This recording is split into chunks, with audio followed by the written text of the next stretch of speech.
Bismillahirrahmanirrahim. Assalamualaikum warahmatullahi wabarakatuh. Waalaikumsalam warahmatullahi wabarakatuh. Alhamdulillah, alhamdulillah, thumma alhamdulillah, ba'da alhamdulillah. Alhamdulillahilladzi hadana lihadza wa ma kunna linahtadiya laula an hadana Allah. Asyhadu an la ilaha illallah wahdahu la syarika la wa asyhadu anna sayyidana Muhammadan abduhu wa rasuluhu sallallahu alaihi wa ala alihi wa sahbihi wa sallama tasliman katsira. Amma ba'du. Hadirin jamaah sekalian yang dirahmati Allah Subhanahu wa taala, sahibul bait yang sama-sama kita hormati, dan seluruh jamaah kaum solihin solehat yang insya Allah kita mendapatkan kemuliaan dari Allah Subhanahu wa taala. Amin. Alhamdulillah, kita berjumpa kembali di dalam kajian Rauhah yang pada rutinan ini kita membahas kitabnya Al-Habib Zain bin Ibrahim bin Sumaid tentang asas-asas thariqah.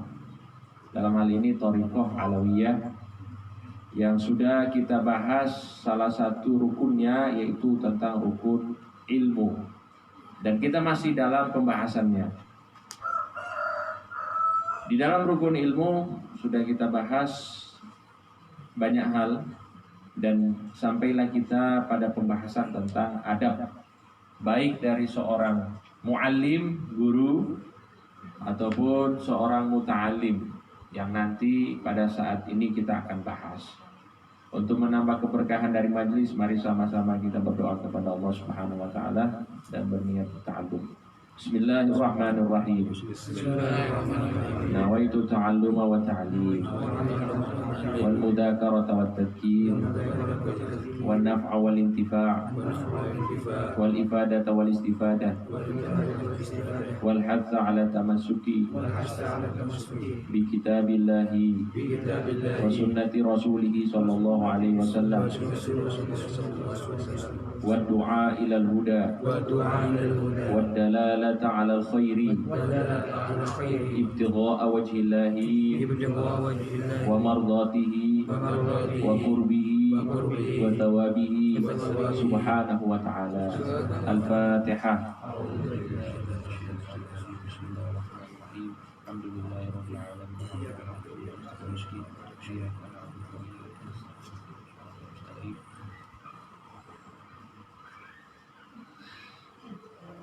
Hadirin jamaah sekalian rahimakumullah, sudah kita bahas tentang adab-adab seorang muallim ataupun seorang ustadz atau orang yang diustadkan sebagaimana yang ada di masyarakat kita. Mungkin untuk mengingat kembali, saya sebutkan poin-poinnya. Yang pertama adalah al-insaf. Al-insaf adalah menerima kebenaran dari manapun dia dapatkan. Artinya berlaku adil, tidak fanatik. Kemudian mengatakan tidak tahu apabila dia tidak tahu sebuah permasalahan. Dan ini adalah bentuk ketawaduan dari seorang guru ketika dia ditanya tentang sesuatu dia tidak tahu, kemudian dia mengatakan tidak tahu. Kemudian poin selanjutnya itu adalah at-tawarru' 'anil futyah, berhati-hati di dalam berfatwa. Ini juga termasuk fatwa itu ialah menjawab pertanyaan, itu termasuk fatwa. Kemudian at-tarafu 'anid dunya, jauh dari kemewahan dunia. Artinya di sini berusaha walaupun ada bagian ataupun jatah dunia yang dia miliki, dia berusaha untuk zuhud dari dunia. Artinya memakai apa yang diberikan oleh Allah dalam hal-hal yang baik, dalam kebutuhannya, adapun yang lebih itu dia bagikan kepada orang-orang yang membutuhkan. Kemudian tawadhu ialah rendah hati karena Allah Subhanahu wa taala.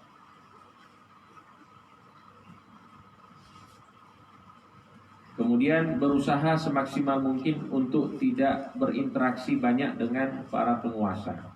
Dan ini sudah kita sebutkan bahwa hal ini menjadi tercela apabila tujuannya tercela. Tujuannya untuk mendapatkan bagian dari kekuasaan ataupun dari dunia, dari harta yang dimiliki oleh para penguasa. Tapi kalau misalnya tujuannya untuk menasehati ataupun ingin merubah keadaan masyarakat, maka itu tidak masalah. Sebagaimana yang kita contohkan Habib Abdullah bin Abi Bakar Al-Idrus, beliau pernah mencium kaki penguasa. Ini adalah tindakan yang kalau kita pikir sudah berlebihan. Tapi beliau lakukan itu bukan untuk mengharap imbalan dari penguasa, tapi beliau melakukan itu karena bertepatan penguasa itu adalah penguasa yang zalim. Beliau berharap kepada penguasa itu untuk tidak membuat rakyatnya menderita. Itu salah satu tujuan. Artinya menangkis keburukan para penguasa juga itu termasuk dari hal yang dibolehkan untuk seorang ulama ataupun seorang ustadz bergaul dengan para penguasa, termasuk juga menasihati mereka. Kemudian yang terakhir yang sudah kita sebutkan itu berlemah lembut dengan para penuntut ilmu. Artinya santrinya itu tidak disusah-susahkan, dimudah-mudahkan. Nah, ini kaitannya dengan adab seorang guru ataupun seorang ustadz. Sekarang kita akan masuk pembahasan tentang adab seorang murid di dalam menuntut ilmu. Ini mungkin ya sering kita bahas, sering kita dengar. Tapi insya Allah pasti akan ada hal-hal baru ataupun ini sebagai penguatan dari apa yang telah kita ketahui dari adab-adab seorang murid ataupun seorang santri kepada gurunya dan juga pada saat dia menuntut ilmu. Dikatakan oleh Al-Habib Zaid bin Ibrahim bin Smaid hafizahullah ta'ala wa nafa'ana bihi wa bi'ulumihi wa bi'ulumi sa'iri salihin fid daraini amin. Adab al-muta'allim fi talabil ilmi, adab-adab para murid di dalam menuntut ilmu. Ada yang bilang kok ilmu dituntut. Ilmu itu dicari, bukan dituntut. Dituntut perkara gitu. Tapi ini dalam pembahasan. Dikatakan yang pertama taharatul qalbi wa takhalli 'anil mukhalafat. Adab yang pertama ialah berusaha untuk membersihkan hati dan menjauhkan diri dari dosa. Ini adab nomor 1. Jadi kalau kita sudah mulai ada keinginan mempelajari ilmu agama, ingin menjadi murid dari seorang guru, maka kita berusaha pertama kali untuk membersihkan hati. Dikatakan fatahhiril qalba wa sahhihin niyah wa bataghi bil asbabi la bil umniyah.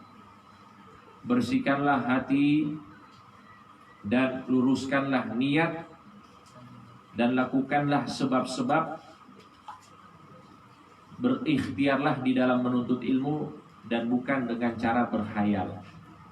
Jadi kita bisa bayangkan kalau misalnya ilmu ini bisa didapatkan dengan khayalan. Kita diam, duduk, berkhayal menjadi orang alim, kira-kira langsung jadi orang alim tidak? Tidak mungkin. Tapi kalau misalnya hal itu mungkin terjadi, kira-kira masih ada sisa orang jahil di dunia ini? Tidak ada yang sisa. Semuanya pasti jadi alim. Hanya dengan sekedar menghayal menjadi orang alim. Sehingga ilmu itu juga harus ada usaha. Sebagaimana kita ketika ingin menjadi orang yang kaya, kita harus apa? Usaha. Kalau misalnya masalah dunia saja kita harus usaha, maka masalah agama ini harus lebih usahanya. Nah, hal yang pertama adab dalam menuntut ilmu bagi seorang murid yaitu membersihkan hati dan menjauhi maksiat. Imam Nawawi berkata, yang bagi lil muta'allim, seyogianya seorang murid an yutahhira qalbahu minal adnas. Pertama kali yang dia lakukan, bersihkan hatinya dari kotoran-kotoran.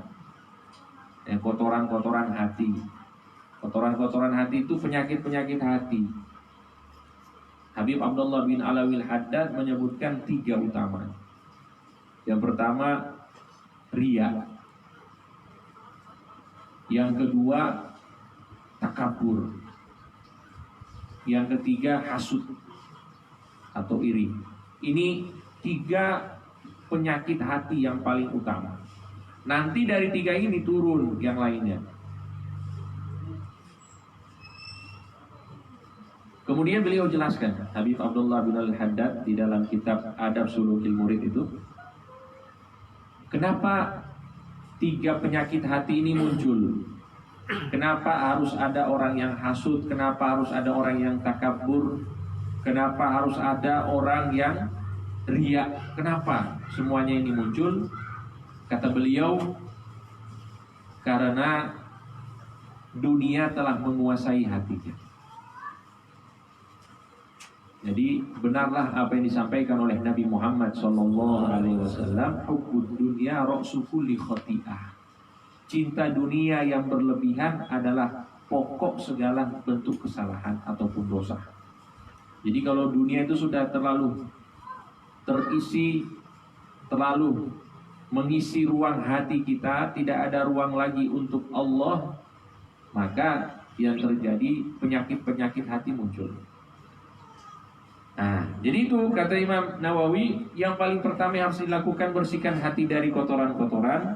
Kenapa? Liyasluha liqabulil ilmi, supaya hati ini adalah yang merupakan tempat ilmu. Ibarat hati ini adalah tempat ataupun wadah ilmu. Supaya hati ini soleh. Apa soleh? Pantas. Pantas liqabulil ilmi, pantas untuk menerima ilmu. Wahibdihi, dan menjaga ilmu, wastizmarihi, dan mengembangkan ilmu. Jadi ibarat apa? Wadah. Hati ini wadah. Maka kita harus bersihkan terlebih dahulu untuk bisa menampung ilmu, untuk bisa menjaga ilmu, karena menampung belum tentu bisa menjaga. Dan juga mengembangkan ilmu. Mengembangkan ilmu. Nanti kita akan lihat di sini beberapa pembahasan. Apa maksud dari menampung, apa maksud dari menjaga, apa maksud dari mengembangkan. Di sini nanti ada analogi-analogi yang akan diberikan. Nabi Muhammad SAW bersabda di dalam hadis yang begitu masyhur, sering kita dengar, Inna fil jasadi mudghah. Nabi Muhammad SAW bersabda, sesungguhnya di dalam jasad itu terdapat segumpal daging.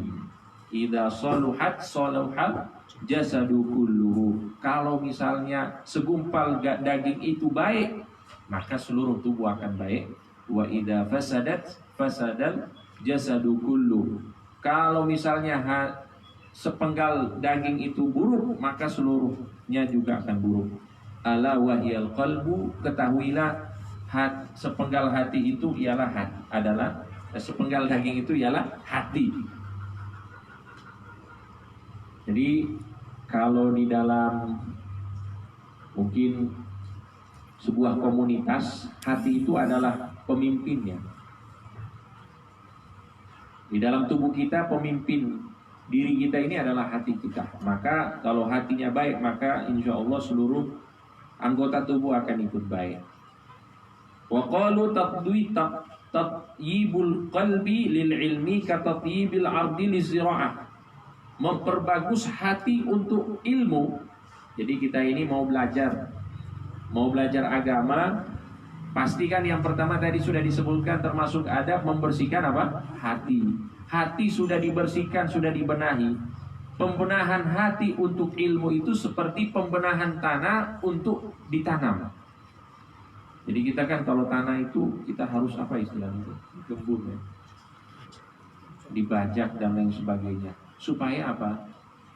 Supaya cocok untuk ditanami. Begitu juga dengan hati kita.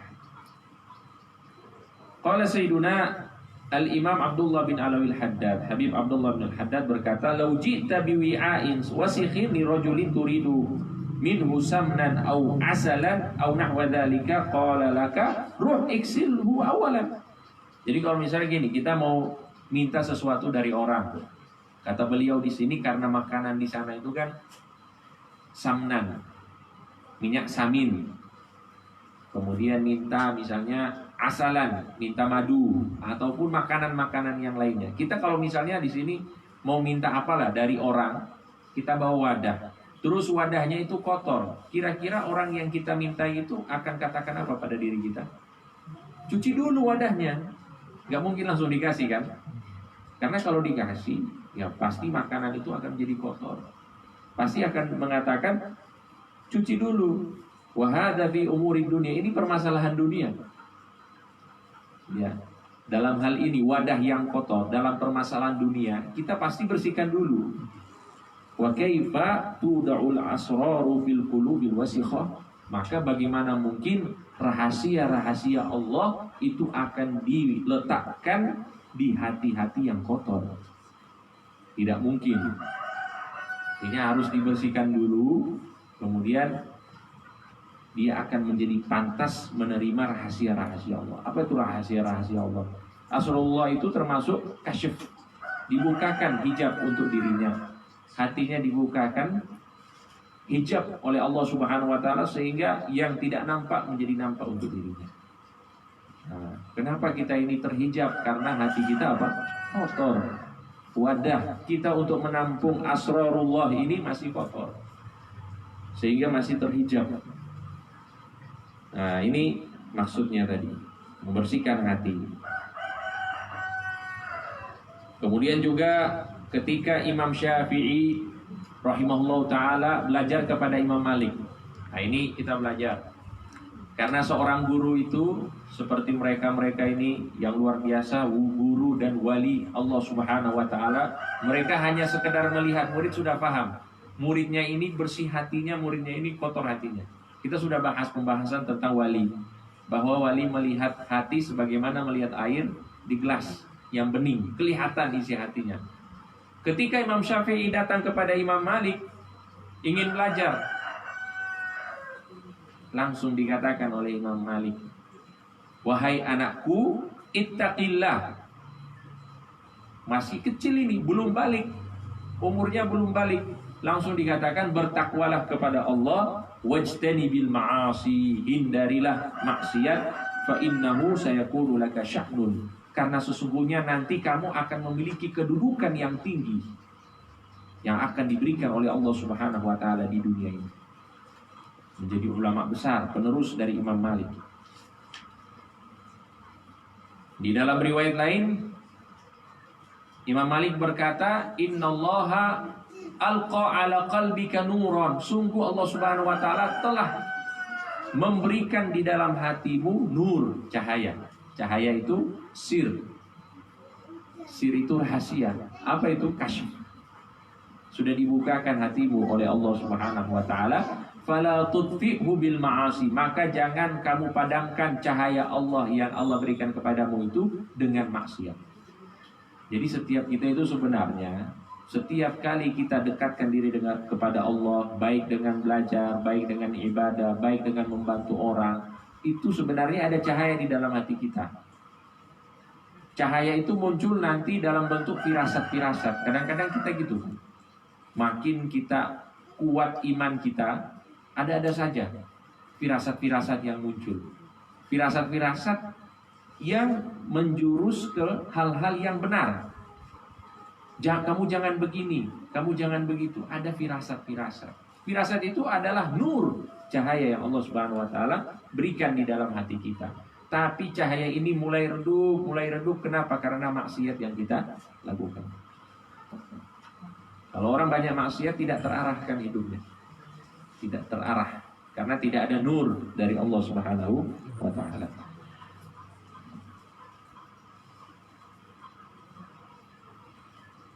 Nah, kemudian ada ya kurang lebih sama apa yang disampaikan oleh Imam Syafi'i.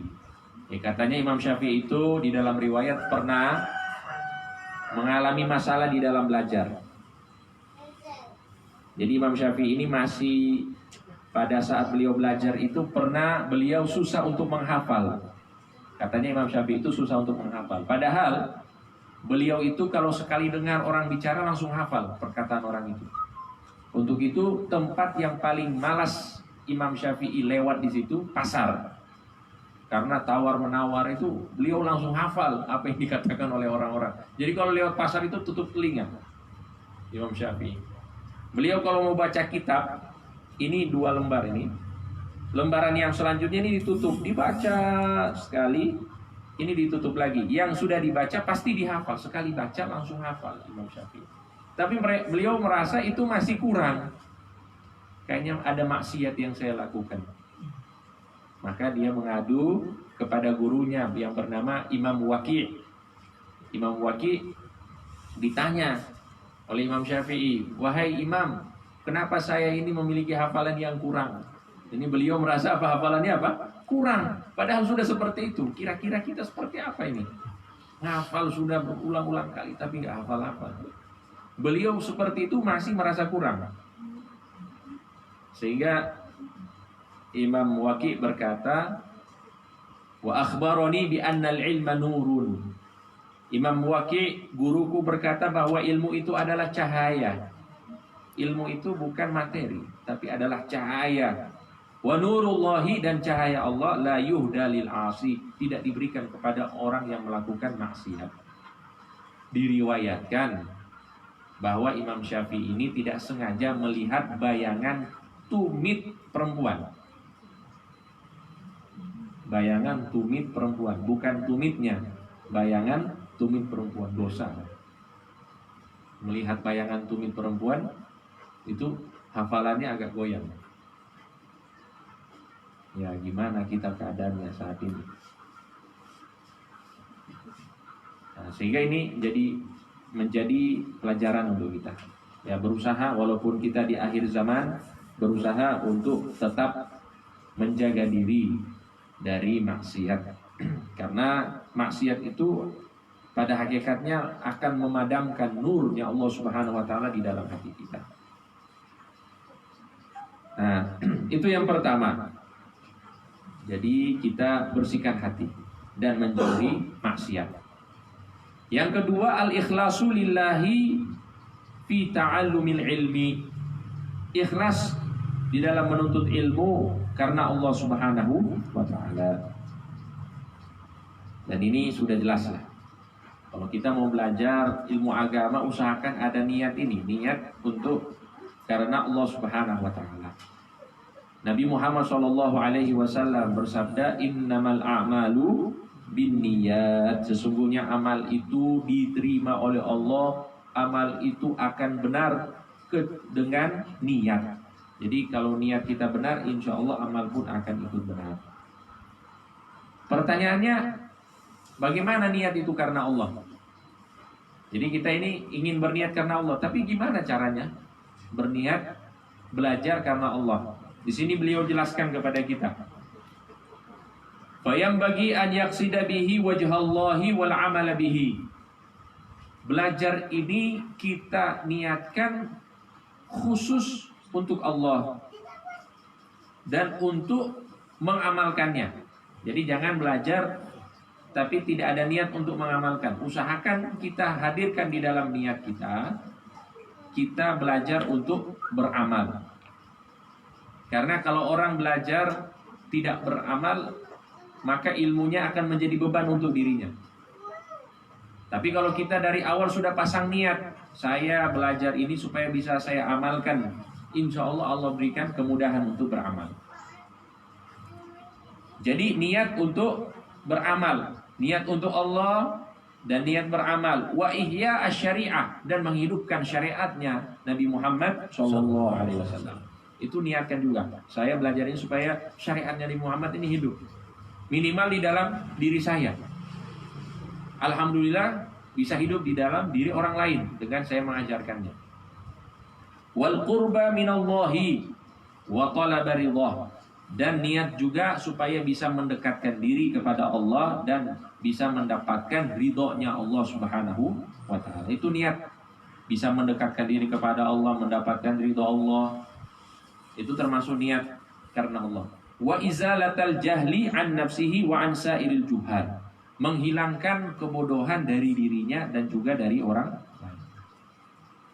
Karena saya yakin, insya Allah kita ini semuanya lahir dalam keadaan bodoh, semuanya tanpa terkecuali. Gak ada orang alim itu langsung alim, pasti belajar dulu. Gak ada orang keluar dari perut ibunya langsung bisa makhorijul huruf. langsung bisa ilmu fikih, langsung bisa baca Quran, nggak mungkin kan keluar Bismillahirrahmanirrahim. Masya Allah, ini bayi ajaib jadinya. Mustahil. Allah sudah sampaikan di dalam Al-Quran, Wallahu akhrajakum min butuni ummahatikum la ta'lamuna syai'a. Allah keluarkan kalian dari perut ibu-ibu kalian dalam keadaan kalian tidak tahu apa-apa. Artinya bodoh. Nah, jadi kita niatkan saat kita belajar ini mengangkat kebodohan dari diri kita. Tidak cukup sampai di situ, kita niatkan juga mengangkat kebodohan dari orang lain. Dari orang lain itu ya bisa orang-orang terdekat kita, keluarga kita, istri kita, orang tua kita, anak-anak kita, itu semuanya kita niatkan. Wa iyya'ad-din wa ibqa'al Islam, termasuk juga yang seperti yang tadi, supaya agama Islam ini selalu eksis. Karena kalau ilmu sudah tidak ada, ilmu agama sudah ditinggalkan, jangan harap agama ini akan ada. Kita niatkan, walaupun tidak mungkin, agama Islam tetap akan ada. Dengan cara apa? Bil amri bil ma'ruf wan nahyi 'anil munkar. Diniatkan supaya kita bisa beramar ma'ruf nahi munkar. Min nafsihi, dari dirinya dulu. Amar ma'ruf dari munkar, nahi munkar dari diri dulu. Sebelum orang lain, diri dulu. Wa minal ghairi biqadril imkan. Dan beramar ma'ruf nahi munkar kepada orang lain sesuai dengan kemampuan masing-masing. Kalau bisa dengan tangan, perbuatan, lakukan. Kalau tidak bisa dengan lisan. Kalau tidak bisa maka dengan hati. Yang penting ada amar ma'ruf dan nahi munkar. Hadirin jamaah sekalian rahimakumullah, ini adab yang kedua. Ikhlas karena Allah Subhanahu wa taala. Selanjutnya at-tawadhu' wa khidmatul ulama. Tawadhu' dan berkhidmat kepada ulama ini termasuk adab seorang murid.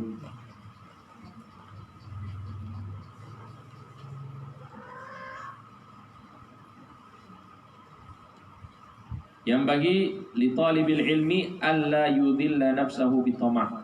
Seorang murid seyogianya dia tidak menghinakan dirinya dengan ketamakan. Jadi jangan menjadi orang yang tamak. Wa yahtariza 'anit takabbur, dan menjauhi sifat takabbur. Imam Syafi'i berkata, la yatlubu ahadun hadal ilma bil mulki. Tidak ada seorang pun yang mempelajari ilmu agama ini dengan kekuasaan yang dia miliki. Wa izzin nafsi, dan kemuliaan diri. Fayuflih, jarang orang istilahnya punya kekayaan, punya jabatan, punya kekuasaan, itu jarang yang sukses di dalam menuntut ilmu. Walakin man talabahu bidzulli nafs. Orang yang menuntut ilmu yang sukses itu gimana? Dengan menghinakan diri. Wadhiqil ais, dan susahnya hidup. Wa khidmatil ulama, dan berkhidmat kepada ulama. Aflah, pasti lulus. Pasti akan sukses di dalam belajar. Sehingga jangan heran anak-anak kita ketika dipondokkan kok sulit gitu hidupnya. Ya memang harus seperti itu, jalannya seperti itu.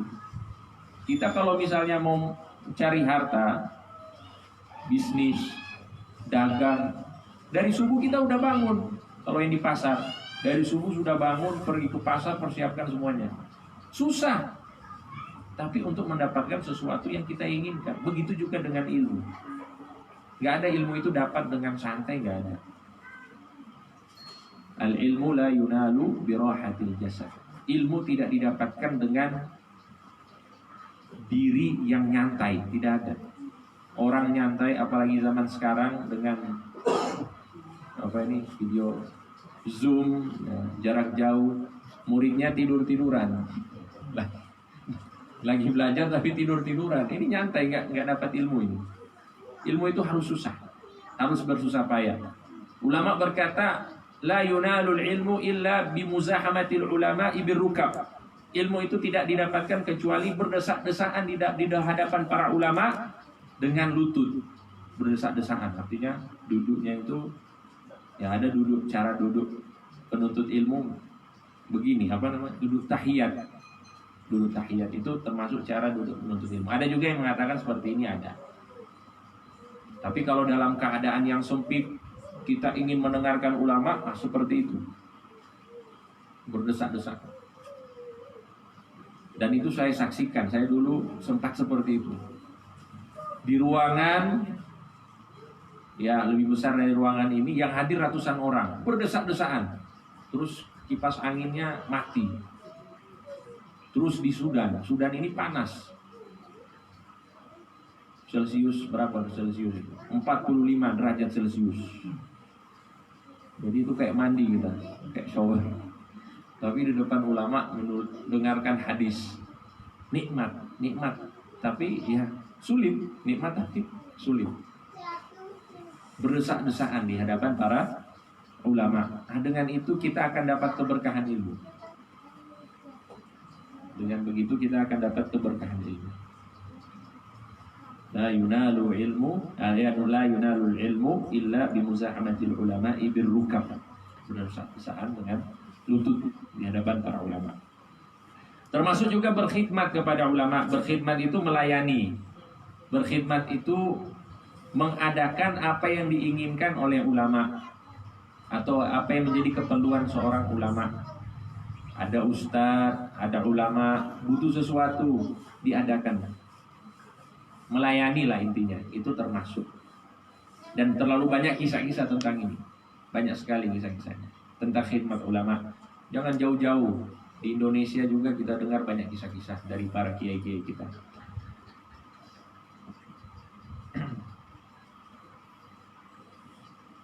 Sahabat Nabi Abdullah bin Abbas berkata, zalaltu taliban fa'azaztu matluban. Aku dulu saat menjadi murid dalam keadaan hina. Kemudian setelah aku menjadi guru, aku menjadi mulia. Jadi kemuliaan itu tidak didapatkan saat menjadi murid. Nanti kalau sudah jadi guru dapat kemuliaan. Dulu berkhidmat, nanti akan dilayani, akan dikhidmati. Seperti itu. Begitu juga kita dulu miskin, kerja keras, kerja, nanti kaya.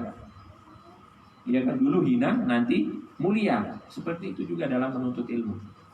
Awal menjadi santri, jadi murid, hina sekali. Disuruh guru, ini lakukan ini biasa kalau di pondok gitu kan. Ini ada anak-anak pondok. Kamu lakukan ini, kamu bersihkan ini. Khidmat, semua khidmat. Nah, tapi nanti saat menjadi guru itu dia akan dimuliakan. Walaupun itu jangan jadi tujuan. Saya nanti belajar ini sudah dapat khidmat dari murid-murid saya. Jangan seperti itu. Itu berarti niatnya sudah salah. Sudah salah tadi. Itu niatnya bukan karena Allah, tapi untuk dirinya. Hadirin jamaah sekalian rahimakumullah. Termasuk juga kisah yang sudah pernah kita dengar, kisah sahabat Nabi Abdullah bin Abbas dan sahabat Ubay bin Ka'ab. Sahabat Ubay bin Ka'ab ini sahabat tua yang ahli Quran. Sehingga sahabat Abdullah bin Abbas ini suka sekali belajar dari sahabat Ubay bin Ka'ab. Satu ketika beliau ini ingin belajar, pergi ke rumahnya. Sampai di rumah, kadang-kadang rumahnya ini terbuka, berjumpa langsung dengan sahabat Ubay bin Ka'ab, langsung belajar. Tapi kadang-kadang rumahnya tertutup. Kalau rumah tertutup, sahabat Abdullah bin Abbas tidak mau mengetuk pintu.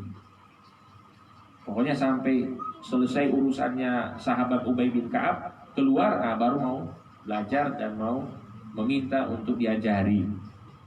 Jadi seperti itu. Sampai satu ketika, lama sekali katanya.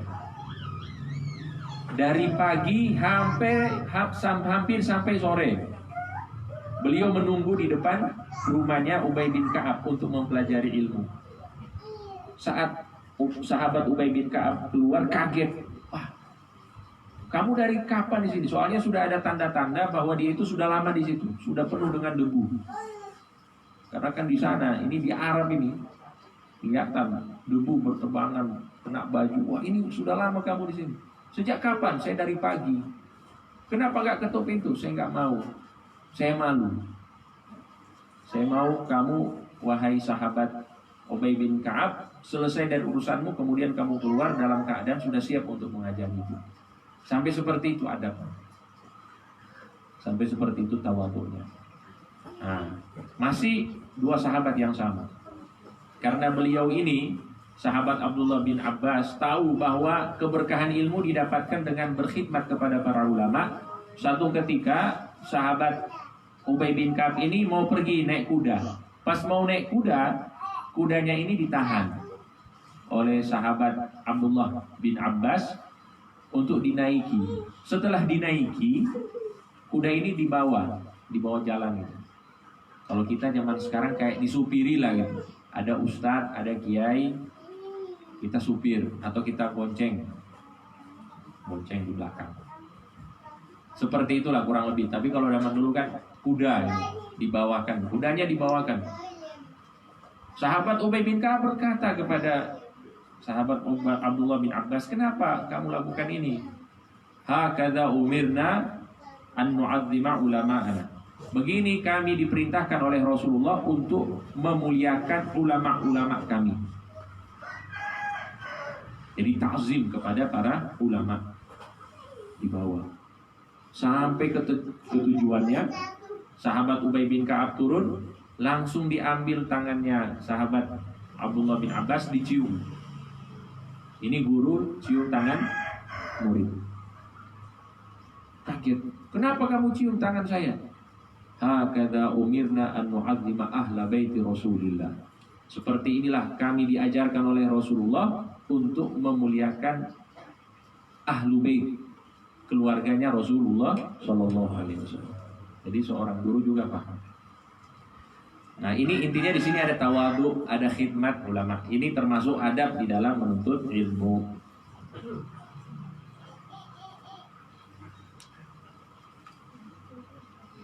Hadirin jamaah sekalian rahimakumullah. Kemudian ada seorang ulama yang bernama Sufyan bin Uyainah. Sufyan itu ada dua, ada namanya Sufyan bin Uyainah, ada Sufyan Ats-Tsauri. Sufyan bin Uyainah ini gurunya Imam Bukhari. Beliau pernah berkata, Qara'tul Qur'an wa ana ibnu arba' sinin. Aku sudah membaca Quran saat umurku 4 tahun. Wa katabtul haditha wa ana ibnu sab'i sinin. Dan aku sudah mulai menulis hadis saat umurku 7 tahun. Membaca Quran ini bukan cuma bisa baca Quran. Kalau kita baca Iqra gitu ya, sudah bisa baca Iqra, sudah hatam Quran, bukan. Ini sudah hafal Quran umur 4 tahun. Sudah nulis hadis. Nulis hadis itu artinya bukan cuma nulis, habis ditulis dihafal. Karena dulu tidak seperti sekarang. Sekarang kita beli kitab hadis, nggak perlu ditulis. Kalau dulu kan nggak ada jualan-jualan kitab hadis. Jadi hadis itu diperdengarkan oleh para ulama ahlul hadis, ditulis satu-satu. Umur 7 tahun sudah mulai nulis hadis. Ya kira-kira umur 40 tahun sudah berapa hadis yang dia hafal. Tidak heran menjadi ulama yang besar. Sampai dikatakan, kalau bukan gara-gara Imam Malik, bukan gara-gara Imam Sufyan bin Uyainah dan salah satu ulama, la dhahaba ilmu Hijaz. Maka ilmu yang ada di Hijaz itu pasti hilang. Ilmu yang ada di Makkah, Madinah sama Taif itu pasti hilang kalau tidak ada ulama-ulama ini. Ulama-ulama besar ya. 4 tahun sudah hafal Quran, 7 tahun sudah mulai menghafal hadis. Walamma balagtu 15 sana qala li abi. Saat aku berumur 15 tahun, ayahku berkata, "Ya bunayya, wahai anakku, qadin qata'at anka syara'iyus sibah." Sudah lewat masa kecilmu. Jadi masa kecilnya itu sudah lewat, tapi dilewatkan dengan hal-hal yang luar biasa. Sekarang kamu sudah dewasa, sudah 15 tahun, sudah umur balik. Fakhtalit bil khairi takun min ahli. Maka berinteraksilah dengan kebaikan, niscaya kamu akan menjadi orang baik. Ya, sudah boleh sekarang kamu keluar rumah, cari ulama, berinteraksi dengan mereka, maka niscaya kamu akan menjadi orang baik.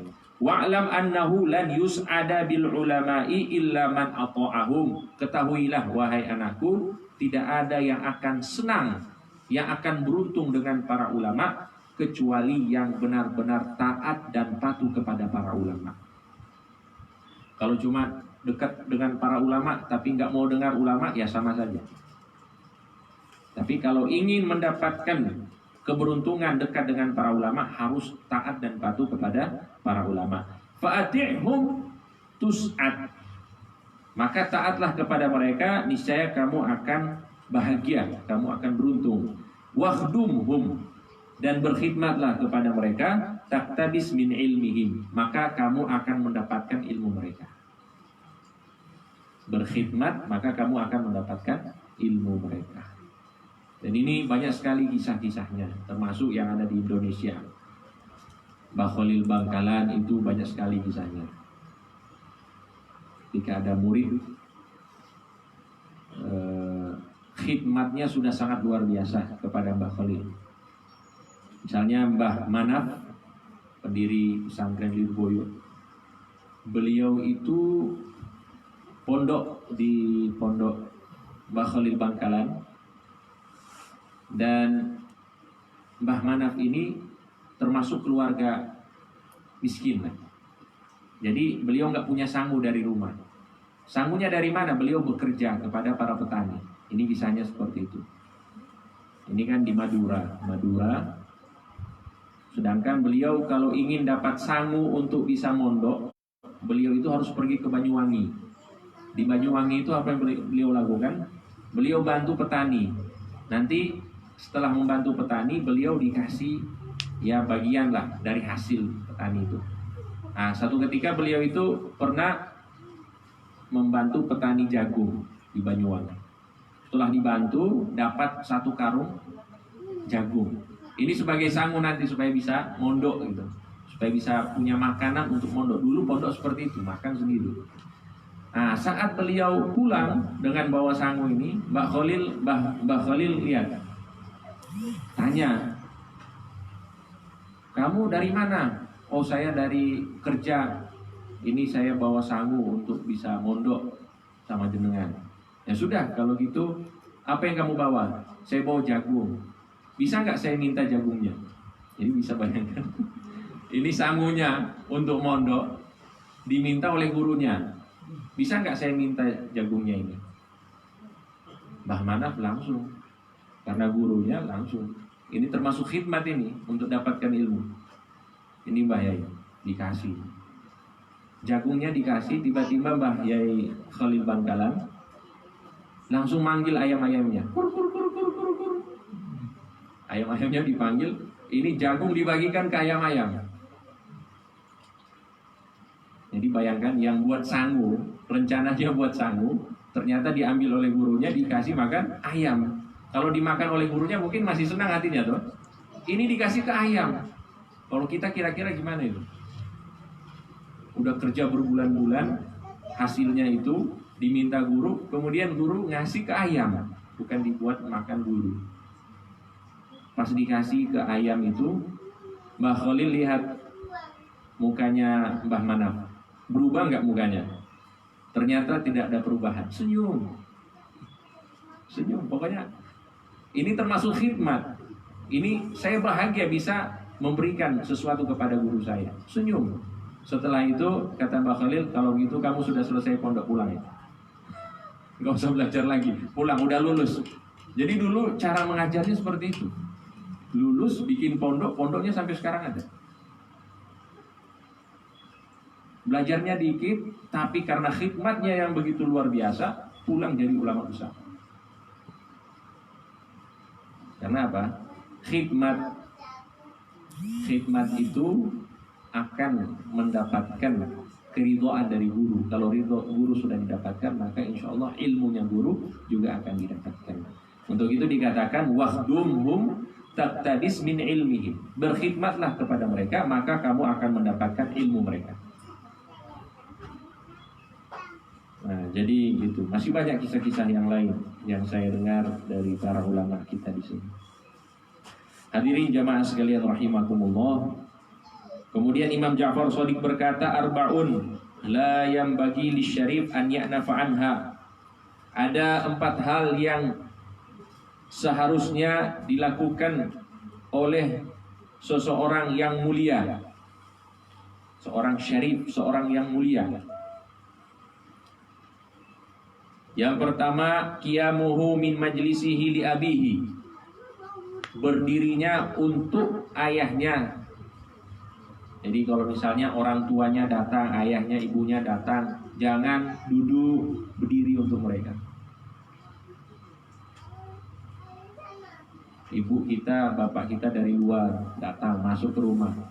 Termasuk adab seorang yang mulia. Kalau kita ingin menjadi orang yang mulia, maka berdiri untuk mereka sebagai tanda penghormatan. Qiyamuhu min majlisihi li abihi wa khidmatuhu li dhaifihi, dan berkhidmat untuk tamunya. Ini penting. Karena la yu'minu ahadukum hatta yukrima dhaifah. Gitu hadisnya. Jadi tidak sempurna keimanan kalian kecuali dia memuliakan tamunya. Nah, berkhidmat untuk tamu itu juga termasuk. Wa qiyamuhu ala dabatihi, dan berdirinya orang ini untuk kendaraan tamunya. Jadi kalau misalnya kita ada tamu, kita tahu tamunya datang, misalnya dia pakai mobil atau pakai motor, termasuk adab kita nunggu di depan. Kita sambut dengan berdiri. Jangan tamunya datang, kita liatin aja, kita duduk. Itu kurang. Itu berarti kurang. Jadi kita sambut supaya tamu itu senang saat datang. Nah, itu termasuk adab. Wa khidmatuhu liman yata'allamu minhu, dan juga termasuk sesuatu yang jangan sampai ditinggalkan oleh seseorang yang mulia, yaitu berkhidmat kepada orang yang dia berguru kepadanya. Dia berkhidmat kepada guru. Nah, ini insya Allah jadi pelajaran untuk kita semuanya. Amin ya rabbal alamin. Ini jam berapa ya? Udah mau maghrib ya? Baik, hadirin jamaah sekalian rahimakumullah. Kemudian juga disampaikan di sini, bagi kita yang ingin memperbanyak ilmu, selain adab yang disebutkan, usahakan kita tidak memiliki dua sifat. Yang pertama sifat takabur, yang kedua sifat pemalu. Karena sifat takabur dan sifat pemalu ini akan menghalangi kita dari ilmu.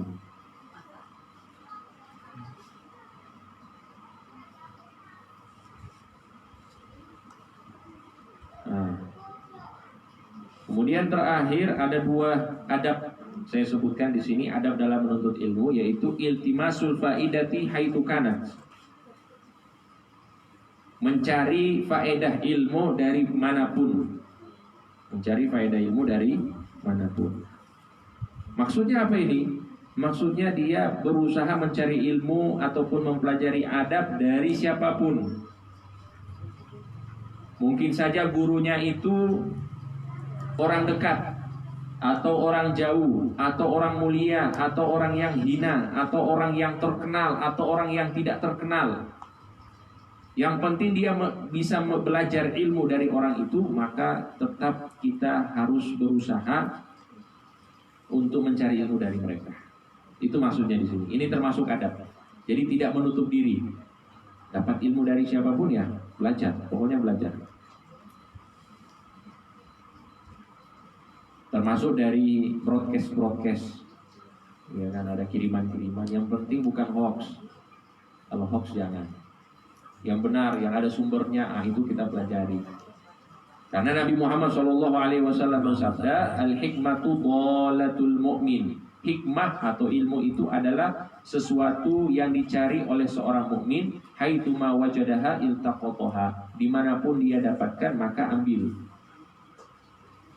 Saya sudah contohkan dulu, Abu Hurairah dapat ilmu dari mana? Dari iblis. Dapat ilmu dari iblis. Baca ayat kursi pada malam hari akan melindungi kita dari godaan setan. Itu ilmu dari mana? Dari iblis. Iblis mengajari. Kira-kira ada yang mau berguru sama iblis? Gak ada. Tapi karena yang diucapkan benar, maka kita ambil. Itu termasuk adab.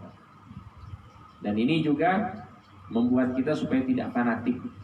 Artinya jangan sampai kita fanatik dengan guru ataupun golongan tertentu. Pokoknya kebenaran yang kita dapatkan itu kita ambil, kita berusaha ambil. Ini termasuk adab. Walaupun pada akhirnya kita punya guru. Beda guru dengan mengambil manfaat ya. Guru itu ya harus yang jelas. Harus yang jelas sesuai kriteria.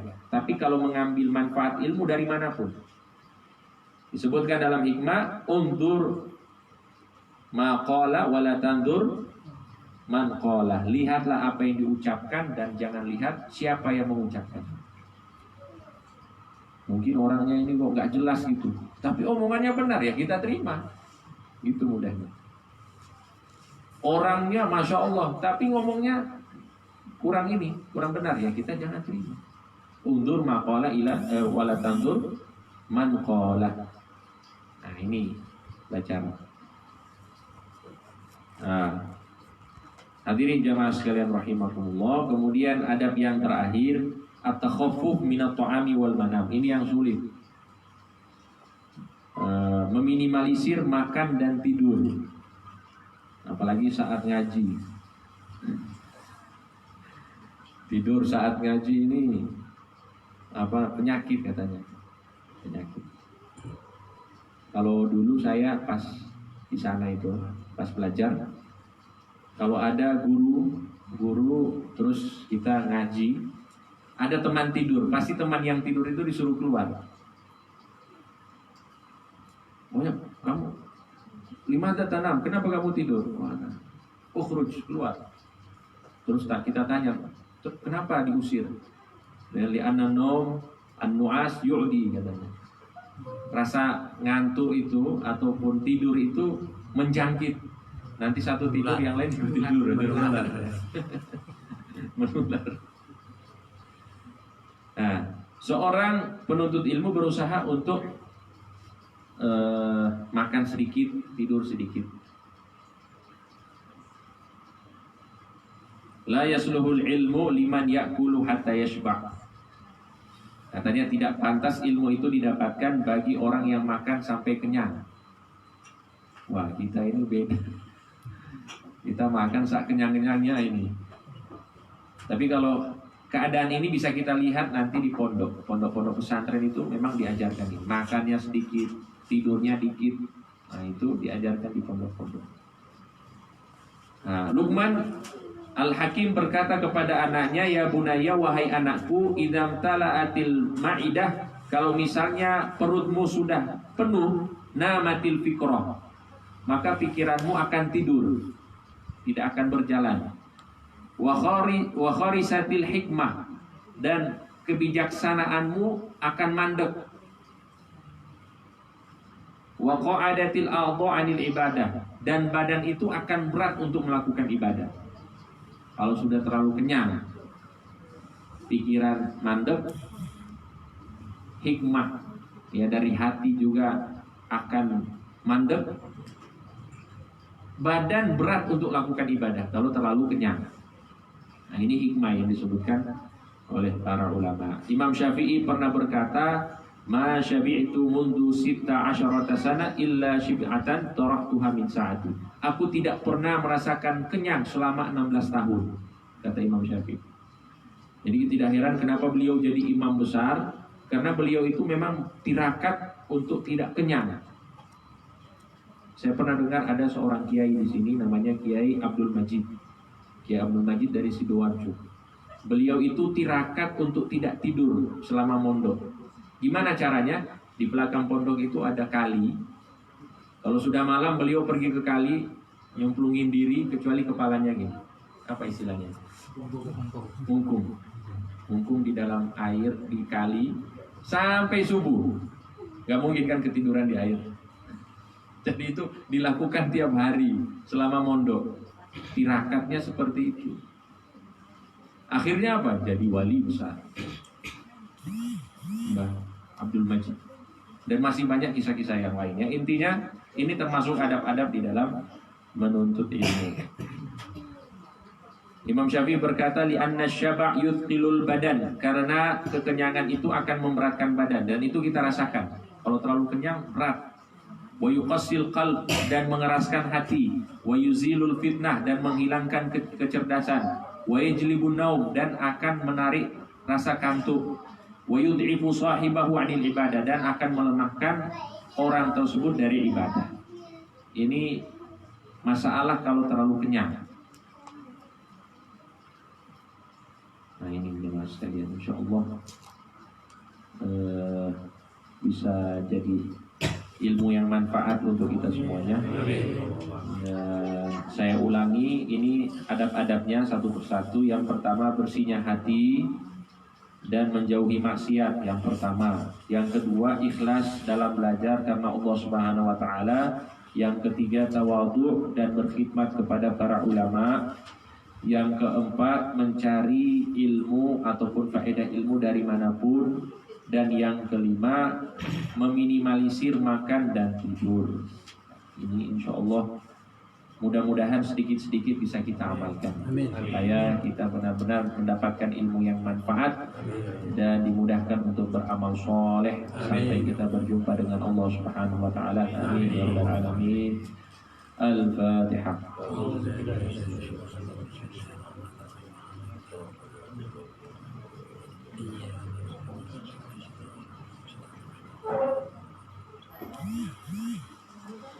Allahumma salli wa sallim ala Sayyidina Muhammadin miftahi babi rahmatillah adada ma fi ilmillah salatan wa salaman daimaini bidawami mulkillah wa ala alihi wa sahbihi. Allahumma ja'al fi ta'atika farahi wa sururi wa fi mardatika jami'a umuri. Allahumma ya alim bihalati wa mutali' ala sarairi wa niyati اغضي جميع حاجاتي واغفر ذنوبي وسيئاتي وتجاوز عن خطيئاتي وزلاتي وتقبل جميع حسناتي وسامحني فيما مضى وما يأتي واكتبني في ديوان ساداتي واسلك لي سبيل نجاتي في حياتي ومماتي. اللهم إني طامع في عطاك راغب في رضاك مستسلم لقضاك فاكتبني من أولياك واسلك لي سبيل هداك وألحقني بعصبياك. وصلى الله على سيدنا محمد وعلى آله وسلم. الحمد لله رب العالمين. والسلام عليكم ورحمة الله وبركاته. Waalaikumsalam.